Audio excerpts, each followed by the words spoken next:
lucha, estudia, trabaja, produce, lucha. Lucha con firmeza. Lucha con firmeza. Por tu tierra patria. Por tu tierra Perú. Ayuda al terruño que te vio nacer. Costa, sierra y selva unidos. Al de tus hermanos y dale a tu patria tu amor y tu fe, tu amor y tu fe, tu amor y tu fe. Lucha con firmeza para conservarla, con fe en el futuro y en tu porvenir, en tu porvenir. El día domingo 8 de mayo, mientras todos celebrábamos el Día de la Madre, Ricardo Belmont y su equipo de Radio RBC realizaron un acontecimiento sin precedentes, una titánica labor en la que el objetivo era evitar que salga de la FM Radio RBC. Sostener una radio en el Perú no solamente significa tener voluntad y querer hacer la mejor programación. Sostener una radio demanda no solamente de mucho esfuerzo, sino de capital, de recurso material. Se necesita dinero para poder sostener una radio. Y más aún en un país en el que los independientes tienen todos los problemas o les ponen todas las vallas posibles para evitar que asuman la libertad de expresión, valga la redundancia, con la libertad que necesita explicarse, exponerse, manifestarse en todos los frentes, ya sean alternativos, online, digital, televisión, periódico. Entonces, como Radio RBC no tiene auspiciadores, no tiene sponsor, la única forma que el equipo de Ricardo Belmont pensó que podía salvarse de que la radio no se vaya de la FM era realizar una radio maratón en la que sean los oyentes quienes vayan al rescate de la institución de la empresa. Entonces el día domingo, mientras todos estábamos celebrando el Día de la Madre, muchos de los oyentes de Radio RBC vinieron hasta Mancocapa 333 para inscribirse como miembros de la membresía. Se pusieron una meta, tener 1000 miembros el día domingo. La meta sobrepasó. Y algo que nos hizo recordar a las teletones que hacía Ricardo en la década de los 80, volvió a observarse y a sentirse el último domingo. Pero se necesita más. Entonces, como necesitamos más para poder tener esta radio y tener a Ricardo y tener a todo el gran equipo al aire, ahora tenemos una nueva meta, que es tener 10.000 miembros de la membresía. Ricardo no ha querido dar declaraciones porque él, que todos sabemos, fue candidato a la presidencia de la República, pero que ese poder político, empresarial, hizo todo lo posible para sacarlo de carrera. No solamente ha tratado de atacarlo desde el frente político, sino también desde frentes muy personales que él ha preferido evitar, no comentar.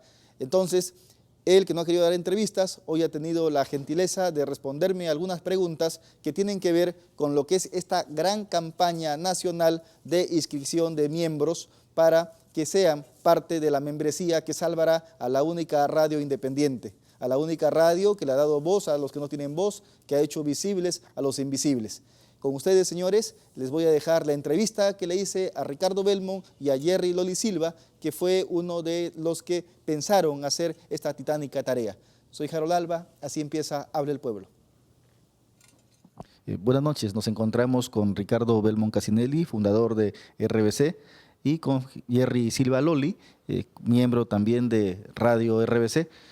Queremos conversar con ambos porque estamos preocupados porque hemos tenido información y noticias por declaraciones del propio Ricardo de que estamos frente al riesgo de dejar de escuchar en FM Habla el Pueblo, el programa que este año cumple 44 años al aire, porque una radio no solamente sobrevive o existe por la voluntad de quien la fundó o por la voluntad de los técnicos, sino porque necesita recursos materiales. Frente a eso, Gerardo Loli Silva ha hecho una campaña para poder trabajar en función de no permitir que la radio y que el programa Hable el Pueblo se vaya solamente a la señal digital, sino que coexistan, cohabiten y que sigan la FM. Por eso estamos aquí hoy con Ricardo, que es el fundador de la radio, que es el fundador del programa del Pueblo, porque queremos que él nos participe de qué es lo que está pasando, cuáles son las motivaciones que te llevan a seguir luchando por tener esta voz que le has dado tú a mucha gente que ha estado siempre en silencio a través del programa que fundaste hace 44 años. Ricardo, buenas noches. Buenas noches. RBC en los últimos 8 meses desde que reapareció, después de 18 años, revolucionó la radiodifusión en el Perú.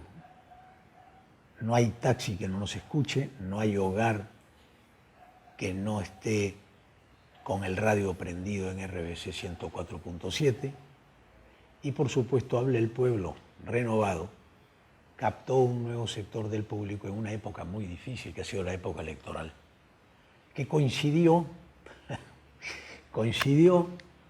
que Ricardo Belmont era candidato presidencial. Un candidato presidencial que, como todos saben, fue declarado civilmente muerto por los medios del poder fáctico. La candidatura se vio obligada a abortar y esa historia la conoce la gente. Pero todo eso arrastra a una teoría que tengo yo, que el político no puede ser empresario. Cuando el político es empresario, sufre el político o puede sufrir la empresa. Y la empresa tiene directores, y la empresa tiene gerentes, y la empresa tiene gente. Y cuando uno asume un riesgo político como lanzarse a la presidencia de la República y tener una posición como la que yo tuve, pone en riesgo, y yo sabía que ponía en riesgo mi proyecto. Amén de problemas internos que han sucedido en el último tiempo, que algún día los voy a revelar, problemas muy graves, muy serios, porque cuando tú pierdes una elección o cuando te retiras de una elección en las condiciones que nos retiramos nosotros, salen los gorilas y salen a despedazarte.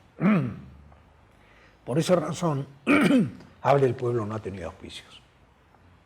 Y Hable el Pueblo es el programa emblema que, como tú bien has señalado, cumple 44 años. 44 años en el aire no ha sido fácil, sobrevivimos a todas las guerras, a las guerras púnicas, a las guerras del Peloponeso, ¿no? A las guerras contra Atila y los hunos, a las batallas más crueles, y también varias guerras mundiales, que son los gobiernos que nos han antecedido, que han sido guerras mundiales, porque fuimos una radio, tal vez, y un medio de comunicación como el Canal 11, atacado brutalmente, como nunca se ha visto en ninguna otro lugar del mundo, que se atente tanto contra un medio de comunicación, en complicidad silente de aquellos que querían que RBC desaparezca, tanto como canal y como radio.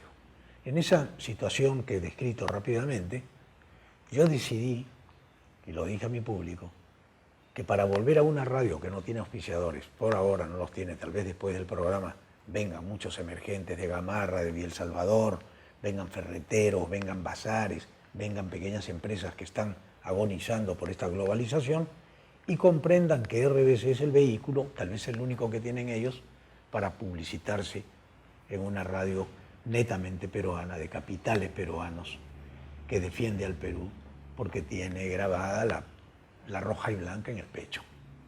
Y los principios fundacionales se repiten hace 30 años. Protección del niño, respeto a las instituciones, ¿no?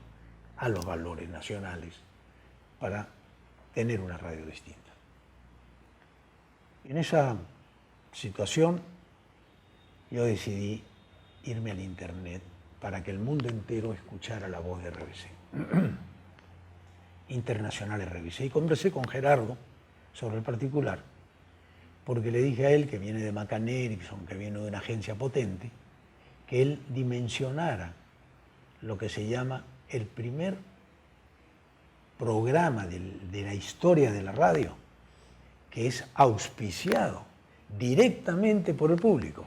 Eso es lo que a la gente le ha sorprendido y prácticamente la ha puesto de pie para que demuestren de que hay compromiso del oyente con quien conduce el programa.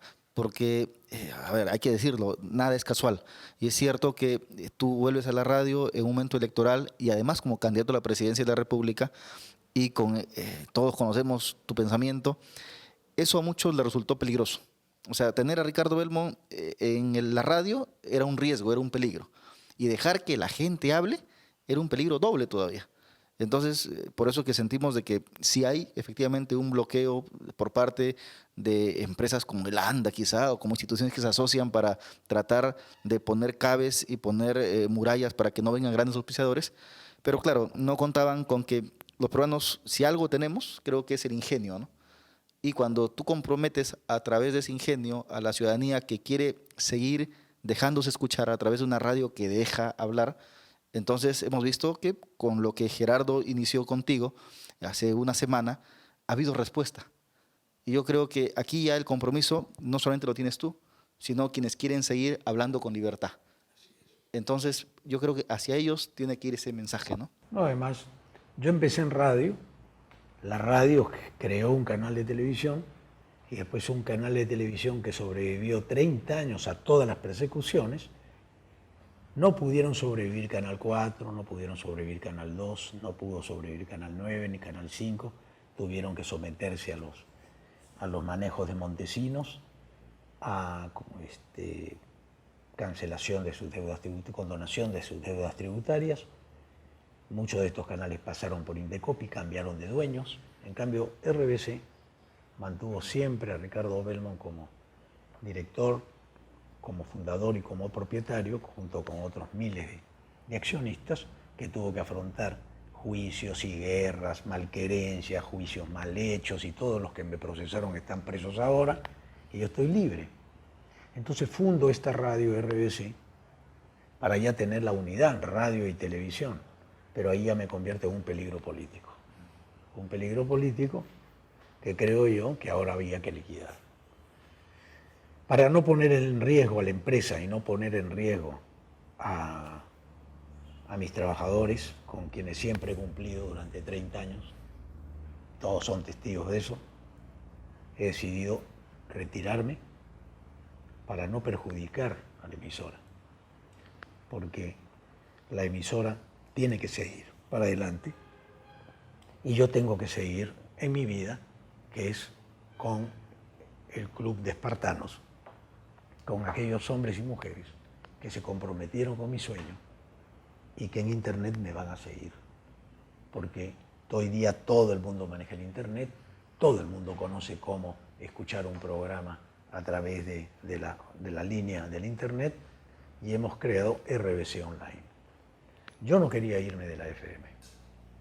Me voy porque el equipo de ventas sostuvo una teoría que cuando se presentaban a vender, la mayoría de empresas grandes decían: si está Ricardo Belmont, nosotros no anunciamos ahí. Entonces, en aras de que la empresa crezca y prospere, es que yo he dado un paso para atrás. Ahora, los alcances de este nuevo proyecto que tengo en mi vida va a revolucionar, en mi opinión, Habla el Pueblo. Habla el Pueblo a los 44 años se vuelve un programa universal. Un programa que no habla solamente del Perú, sino habla de América Latina, habla de nuestros problemas de América Latina, habla con el mundo entero te escucha, los peruanos. Se globaliza. Llamémosle, se globaliza, no me gusta ese término, pero nos vemos obligados a hacerlo. Hacerlo porque hay miles de peruanos, millones de peruanos fuera de la patria que quieren escucharnos. Y por otro lado, están dispuestos a pagar la membresía. Y esto es grande. Ya pasamos los mil miembros y vamos rumbo a una cifra que nos va a permitir, cuando la tengamos, poder financiar nuestro programa en la frecuencia modulada y regresar a frecuencia modulada. Claro que esa es la meta, ¿no? O sea, estar en las dos plataformas, la plataforma virtual, que también de paso va a conectarte con estos nativos de la internet, ¿no? Muchos te conocen, hay una gran cantidad que va a empezar a escucharte virtualmente. No usemos la palabra globalizar, se vuelve holístico, ¿no? De pronto tenemos una radio en el Perú holística, ¿no? Que va más allá de fronteras y que, como bien lo dices, ya no van a tocar solamente temas nacionales, sino temas internacionales. Pero el público objetivo, además de los oyentes, porque si ya, digamos, hay 1.100, la idea es llegar a los 10.000, ¿no es cierto? Entonces, abrir un abanico de posibilidades para invitar a otra gente que tiene la inquietud de querer saber ¿Qué dice Ricardo Belmont? ¿Qué es Hable el Pueblo? ¿Qué es esta radio que va a empezar a revolucionar desde lo virtual? Ese otro público, ¿no? Pequeños empresarios. ¿Quién es más, Jerry? Bueno, nosotros partimos de la base de que a grandes retos, grandes soluciones, ¿no? El arrastre de Ricardo Belmont Casinelli como persona es muy grande y la audiencia de Habla el Pueblo también es muy grande. Entonces dijimos, si las condiciones no se dan, porque lamentablemente de voluntades no se vive, una radio vive de toda una infraestructura y de un presupuesto.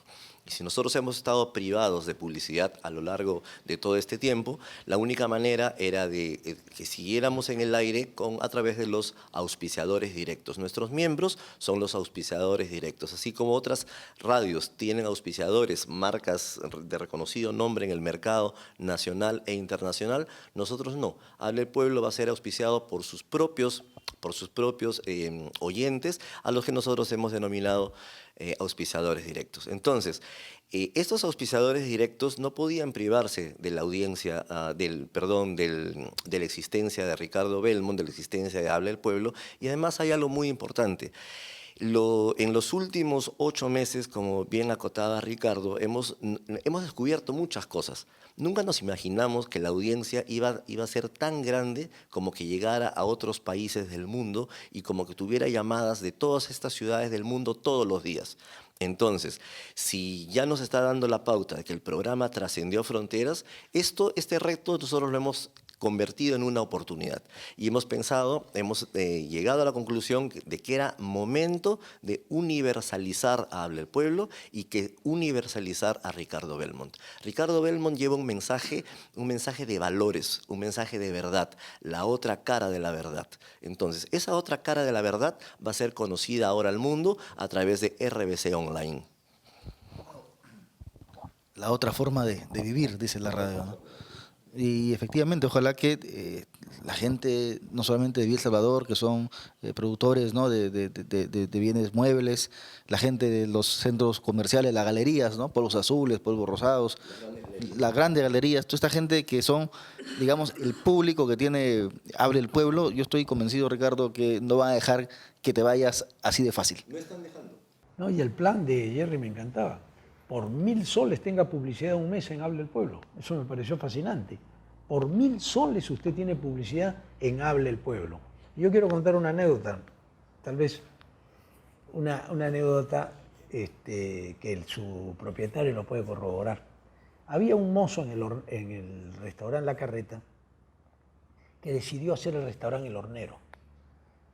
Yo un día paso caminando por Chorrillos y veo que empezaba El Hornero con 5 mesas y me pasa la voz el mozo de La Carreta, el dueño hoy día, el propietario. Y me dice, Ricardo, ¿cómo estás? Y pasé, comí una carnecita y le pedí que me diera unos cuantos vales para regalárselos a mi audiencia y ahí hice conocer El Hornero. Y ya todos saben lo que es El Hornero hoy. Hoy día el dueño del Hornero puede comprarme el Canal 11 y la radio también. Pero ese es el empresario emergente que creyó en RBC en su momento y se fue para arriba. ¿Cuántos restaurantes, cuántas ferreterías, cuántos bazares que no tienen acceso a la televisión como no lo tuvo El Hornero entonces? Ahora no necesita publicidad, ya es una empresa, incluso una marca con varias sucursales, varios restaurantes ya.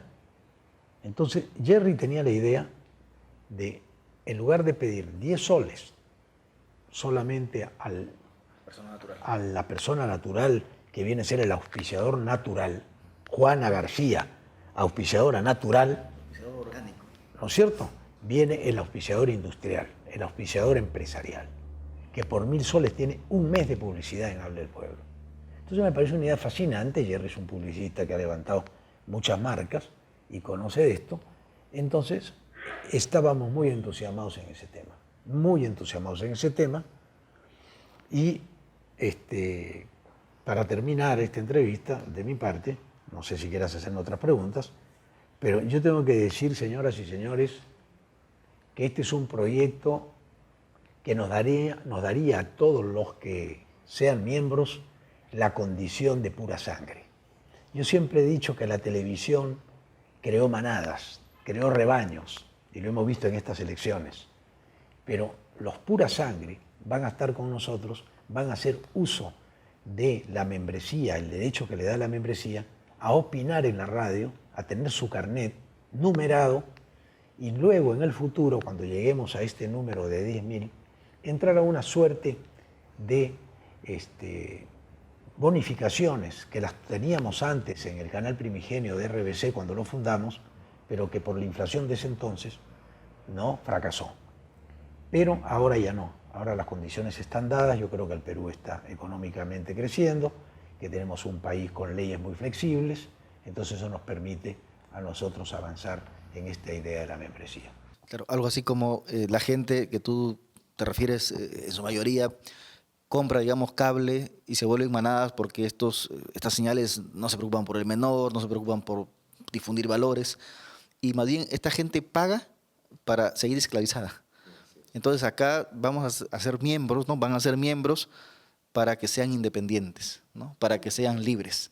Entonces yo creo que eso es fundamental. La gente que nos está viendo esta noche, estoy segura, va a sentirse comprometida y con la responsabilidad histórica de ser parte de un proyecto en el que ellos van a ser protagonistas. De verdad. Yo te felicito, Ricardo, por eso. Jerry, te felicito por haber llegado en el momento preciso, porque yo creo que estos grandes proyectos triunfan cuando están las personas indicadas en el momento indicado. Muchas gracias, Ricardo. Gracias, Jerry. Bien, muchas gracias a Ricardo y a Jerry Silva Loli por la entrevista. Cuando un medio de comunicación no tiene auspiciadores y está bloqueado, entonces queda siempre el oyente o el televidente para que en conjunto y en equipo puedan trabajar en función a un proyecto que te permite expresarte con libertad. Señores, estamos aquí ya con el panel de Habla el Pueblo, con mis primeros invitados, para tocar un tema importante y que tiene que ver precisamente con la libertad de expresión, el poder político y la libertad de expresión. Me acompaña Wilder Ruiz Silva. Wilder es regidor metropolitano, catedrático universitario, ha sido congresista de la República. Me acompaña también la periodista argentina Lila Levinson, es una periodista que tiene muchísimos años en la televisión y en la radio argentina, trabaja en Canal 7 y en Radio Niwil de Argentina. Y además me acompaña el escritor y editor Antonio Moretti, analista político. Bienvenidos, señores, Wilder, Antonio, Lila. Gracias. Un placer poder hablar con ustedes de este tema importante y sobre todo de coyuntura. Lila, tú que vienes de Argentina y que bueno, han salido de un gobierno como el de Cristina, ahora están con Macri, hay comentarios también de que la libertad de expresión podría estar en riesgo, pero ¿cómo ves tú el panorama, digamos, ya latinoamericano, ¿no? Porque no solamente los problemas pasan en Argentina, pasan en Perú, estamos viendo que pasan en todas partes. Este problema es en realidad una cosa esencial que está pasando en todas partes. Sabemos muy bien de cuántos periodistas en el mundo han sido asesinados porque están diciendo la verdad y porque a los gobernantes de ese país no les ha interesado y les ha dolido que estos periodistas valientes y osados digan la verdad. Como bien sabemos, el principio es un principio, es fundamental la garantía de tener la libertad de expresión para expresar, valga la redundancia, nuestros pensamientos. Argentina desde hace mucho tiempo suceden los gobiernos y también suceden los problemas. Tuvimos una Argentina hasta el 2015 donde sabemos muy bien que hubieron problemas de censura, donde fueron despedidos muchos muy buenos periodistas que decían lo que les parecía. Lo que pasa que el periodismo también hay una subjetividad, porque yo puedo tener una idea política o no, pero puedo ver un hecho bajo mi pensamiento, bajo mi idea, que tal vez no sea la de ese funcionario o dueño de ese canal, de esa radio, de cualquier medio de comunicación, ya sea privado, estatal o independiente. Es muy importante saber que los periodistas somos los modelos de la persona que está escuchando, que está viendo. Si lo dice Lila, es verdad, porque es una persona seria, es una persona con trayectoria y que está diciendo la verdad, pero es mi verdad. O sea que todo es bastante subjetivo, ¿verdad? Es cuestionable. Es cuestionable. Nosotros estamos pasando una transición, un cambio del cual creo que la mitad de nuestro país más uno está contento. Estábamos cansados de esto que había sucedido durante muchos años y donde el periodismo fue tapado, como por ejemplo en la época de Menem no se hablaba de la AMIA, en el 2001 no se habló de lo que pasaba en el 2001. Yo considero que en este momento se están diciendo las cosas duras, pero se dicen. Claro. Y respecto a que los periodistas sean despedidos, bueno, hay periodistas que fueron nombrados un mes antes de terminar el gobierno. Claro, Entonces mira, todo eso se va a rever. como tú bien dijiste, esa es tu perspectiva y es tu verdad, ¿no es cierto? Y Exactamente. puedes tener también otra opinión de repente Pero por rebatible, que es supuesto. parte de la libertad que nos permite a nosotros decir las Exacto. cosas según nuestra percepción. Yo te voy a decir una cosita última porque sé que tenías muy poco tiempo. Mariano Moreno en 1810, uno de nuestros próceres que fundó el primer diario de la Argentina, La Gaceta, él dijo, lo anoté para que no equivocarme, dijo, qué rara la felicidad de los tiempos cuando podemos pensar lo que se quiera y ser lícito. Me pareció muy genial. Perfecto. Wilder, tú eres periodista, eres profesor, ¿no?, de Ciencias de la Comunicación, además de político. Sí, yo ¿Cómo creo has que logrado conciliar con el político con el periodista? sí, en tu caso? sobre todo que la libertad de expresión y poder político creo que tiene un común denominador, que es la comunicación. Y la comunicación es base para acceder al poder. Se llega al poder solo comunicando.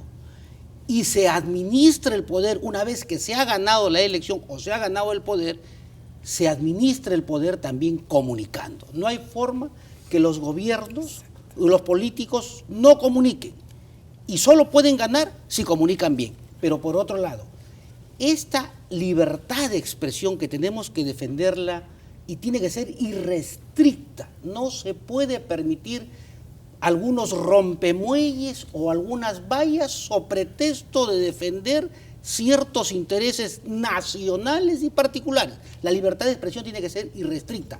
El único límite que tiene es que sea responsable con la verdad.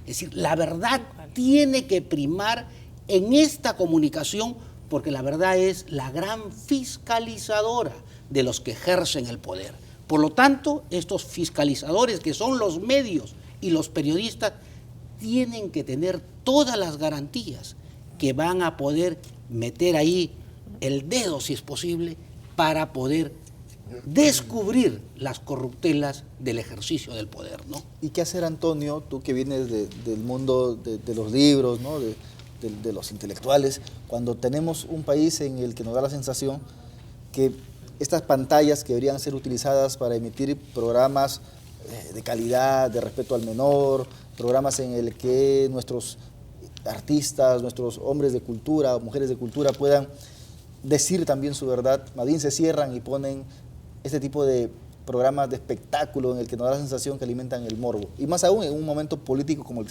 que estamos viviendo ahora. Yo percibo el mundo intelectual, el mundo de los escritores, de los catedráticos universitarios con cierto temor, ¿no? Muchos quieren encerrarse en su mundo ficcional, en su mundo académico y, digamos, no comerse el conflicto que es opinar sobre el tema político. Pero me parece que esa es una responsabilidad del intelectual. Debe, frente a la situación que estamos, por ejemplo, pasando nosotros, lo que ha pasado a Argentina en los últimos años, lo que pasa en Latinoamérica, debe ser una motivación y una responsabilidad de parte de los intelectuales y de todo movimiento cultural, ¿no?, levantar su voz y opinar, ¿no? Esto es un contrapoder de los que ejercen el poder político, de los que ejercen el poder económico, ¿no? Esa es una responsabilidad. ¿Qué hacer con respecto a los medios de comunicación? Ellos no están ejerciendo un derecho de expresión, ellos están ganando plata. Eso es lo que a ellos les interesa. Ponen lo que vende. Y lo que Eso es vende lo que les es interesa. alimentar el morbo. Y digamos la ley y las leyes del mercado y del capitalismo lo permiten. Los hombres de cultura lo que deben hacer es promover alternativas frente a eso.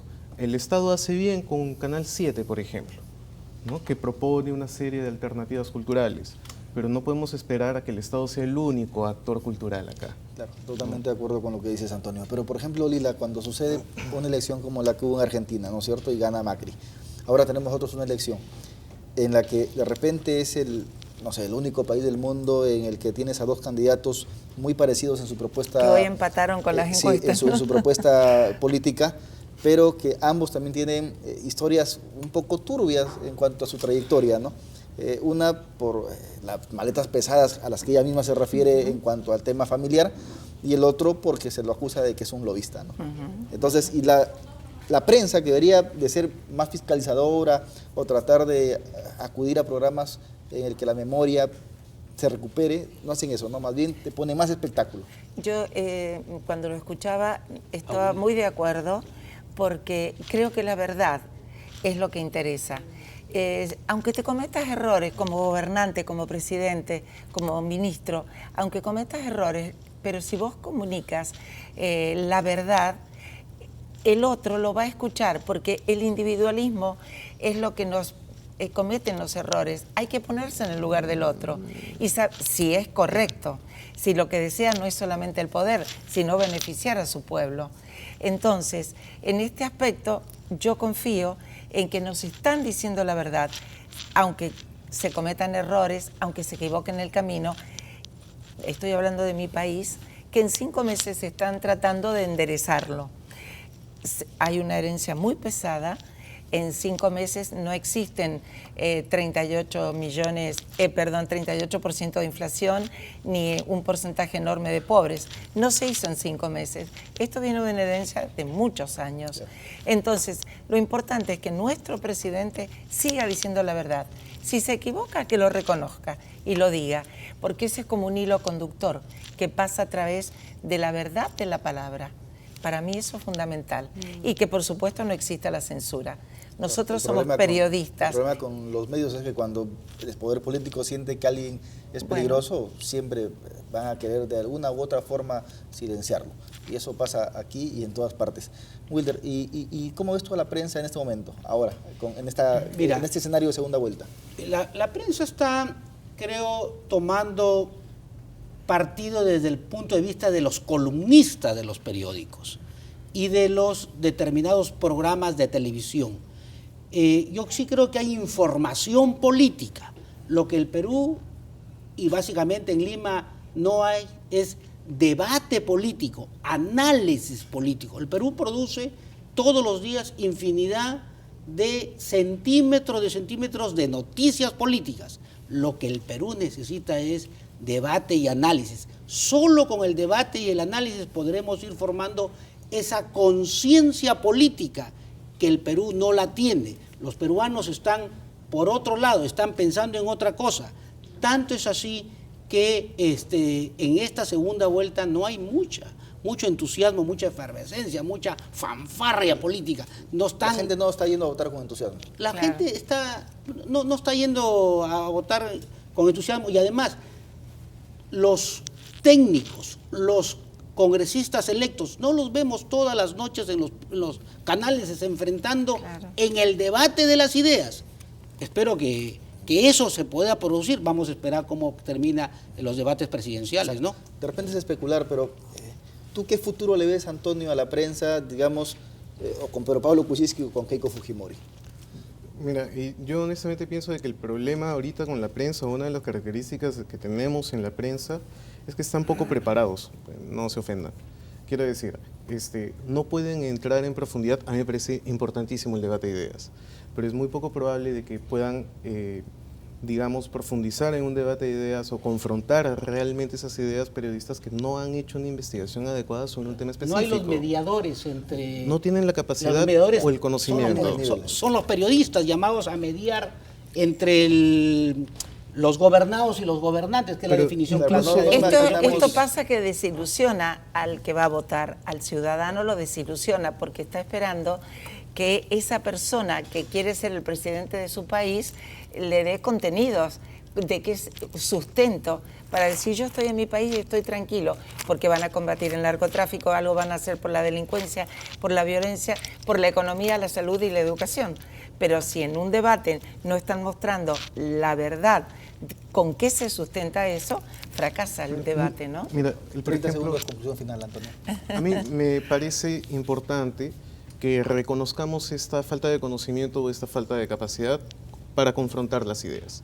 Me parece genial que muchos periodistas, a la hora de querer hablar sobre un tema económico, como fue la semana pasada con respecto a CTS y el seguro de desempleo, llamen a economistas especializados en el tema para entrar y analizar.